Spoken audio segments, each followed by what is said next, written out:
আমাদের সৃষ্টিকর্তা, এ পৃথিবীর পরিচালক, মানব জীবনের নিয়ন্ত্রক মহান রব্বুল আলামিন আমাদের আল্লাহ পবিত্র কোরআনের ২ নম্বর সূরা সূরাতুল বাকারায় উল্লেখ করেন, আর আমি অবশ্যই তোমাদেরকে পরীক্ষা করব কিছুটা ভীতি, ক্ষুধা এবং জানমাল ও ফলফলাদের স্বল্পতার মাধ্যমে, আর তুমি ধৈর্যশীলদের সুসংবাদ দাও। আমাদের রব এই আয়াতটিতে খুব গুরুত্ব সহকারে, খুব জোর দিয়ে বলেছেন যে তিনি অবশ্যই আমাদেরকে পরীক্ষা করবেন।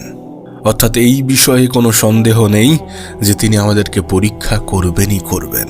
তিনি আমাদের পরীক্ষা অবশ্যই নেবেন। এখন প্রশ্ন হচ্ছে কি দিয়ে? এই লিস্টের একদম সর্বপ্রথমে রয়েছে ভয়।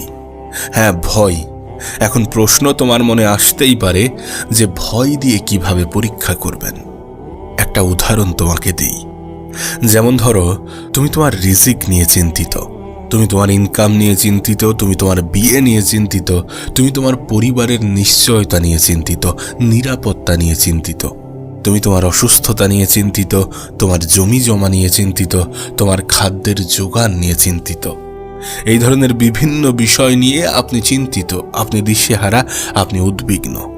বিশ্বাস করুন, এগুলোর সবই আপনার ঈমানি পরীক্ষার অংশ।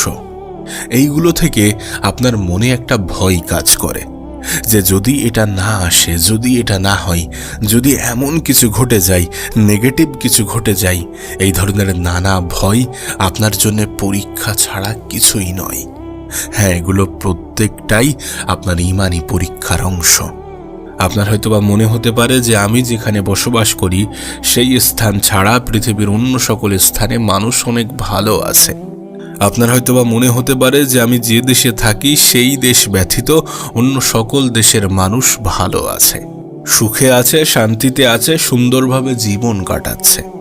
কিন্তু প্রকৃত অর্থে বাস্তবতা এমনটা নয়। এ পৃথিবীতে এমন কোনো দেশ নেই যে দেশের মানুষ চিন্তাহীন, সমস্যাহীন, উদ্বিগ্নতা ছাড়া জীবনযাপন করছে। যদি আপনি একটু খেয়াল করেন, যদি একটু নোটিশ করেন, তাহলে দেখবেন পৃথিবীর সবথেকে উন্নত দেশগুলোই সবথেকে ভয়ঙ্কর চ্যালেঞ্জগুলির মুখোমুখি হয়ে থাকে।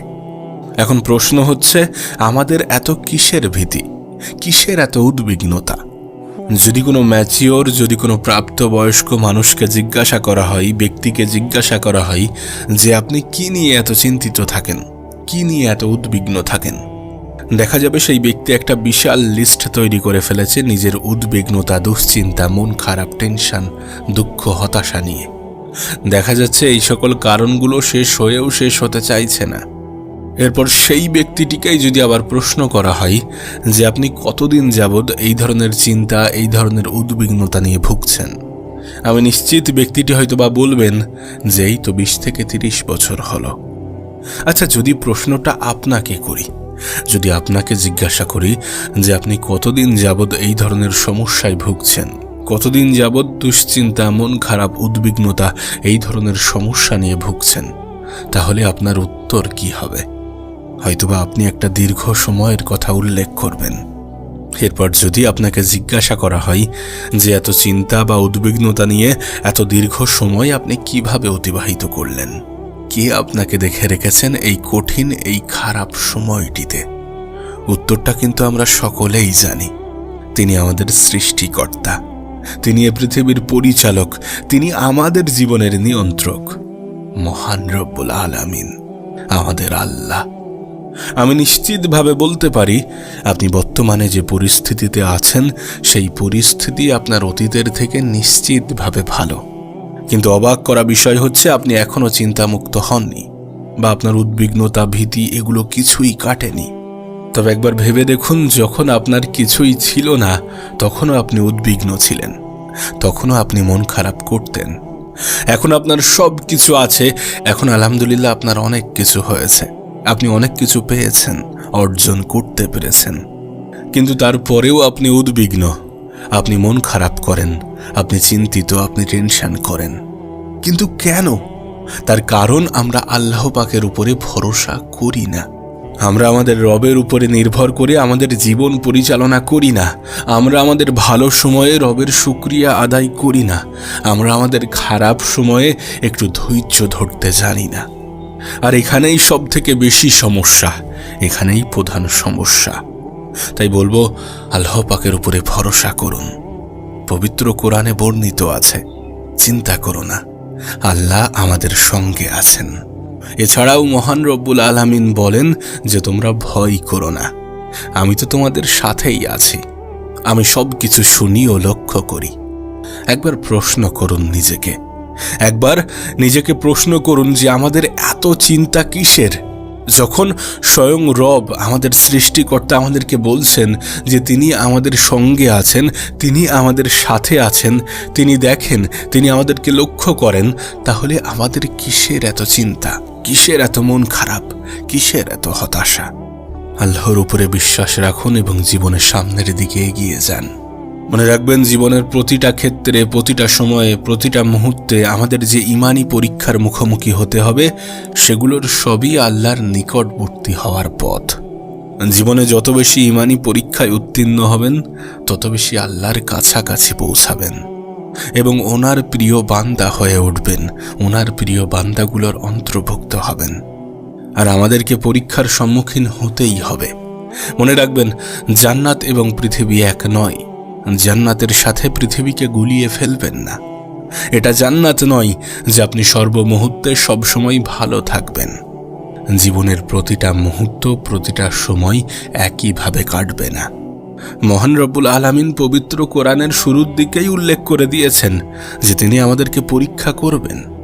তিনি আমাদের অবশ্যই পরীক্ষা করবেন, মাঝে মাঝে একটু ভয় দেখিয়ে, মাঝে মাঝে একটু ক্ষুধা দিয়ে, মাঝে মাঝে একটু অর্থ কষ্ট দিয়ে, মাঝে মাঝে ক্ষুধা এবং অর্থ কষ্ট উভয় দিয়েই, কিন্তু পরীক্ষা আমাদেরকে দিতেই হবে। পরীক্ষার সম্মুখীন আমাদেরকে হতেই হবে। আমরা যদি সত্যি রবের প্রতি ঈমান আনি, আমরা যদি সত্যি আল্লাহর উপরে ভরসা করি, আল্লাহর উপরে বিশ্বাস রাখি, তাহলে আমাদের এটা অ্যাকসেপ্ট করতে হবে, আমাদের এটা মানতেই হবে।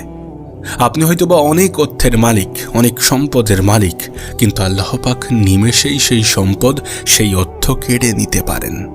হতে পারে আপনি চুরি বা ডাকাতির শিকার হলেন, বাসায় আগুন লেগে গেল, অথবা ভূমিকম্পে আপনার বাড়ি ভেঙে তছনছ হয়ে গেল। আপনি হয়তোবা ভাবছেন, এগুলো কি হলো? আমার এত কষ্টের সম্পদ নিমেষেই তছনছ হয়ে গেল। আমার সাথেই কেন হলো? আমার জীবনেই কেন হলো? আমিই বা কেন? এই সকল প্রশ্নের উত্তর আপনাকে একটু আগেই দিয়েছি। তাই এগুলো নিয়ে বেশি চিন্তা করা অহেতুক সময় নষ্ট ছাড়া আর কিছুই নয়। কেউ যদি আপনাকে বলে থাকে যে আপনি অনেক সম্পদের মালিক, সুন্দর বাড়ি আছে, সুন্দর গাড়ি আছে, খুব আরামে জীবনযাপন করছেন, আর এগুলোর অর্থ আল্লাহ পাক আপনার উপরে খুশি, তবে এই ধারণা সবসময় ঠিক নয়। এই ধারণা সম্পূর্ণরূপে ঠিক নয়। অনেক সময় আমাদের আল্লাহ আমাদেরকে সম্পদ দিয়ে পরীক্ষা করেন, আবার অনেক সময় আমাদেরকে সেই সম্পদ কেড়ে নিয়ে। আর এই পরীক্ষার জন্যই আমাদেরকে পৃথিবীতে পাঠানো হয়েছে। তাই পরীক্ষা তো দিতেই হবে। মনে রাখবেন, আপনি হয়তোবা বিপদের মধ্য দিয়ে জীবন কাটাচ্ছেন, আপনি হয়তোবা খারাপ সময়ের মধ্য দিয়ে জীবন কাটাচ্ছেন, আপনার জীবন হয়তোবা কঠিন সময়ের মধ্য দিয়ে অতিবাহিত হচ্ছে, কিন্তু আপনার থেকেও কঠিন সময়ের মুখোমুখি এ পৃথিবীর অনেক মানুষ হয়েছে বা হচ্ছে। আপনার থেকেও খারাপ জীবন এ পৃথিবীতে অনেক মানুষ কাটিয়েছে, কাটাচ্ছে বা কাটাবে। আপনার থেকেও কঠিন পরীক্ষা এ পৃথিবীর অনেক মানুষ দিয়ে চলেছেন।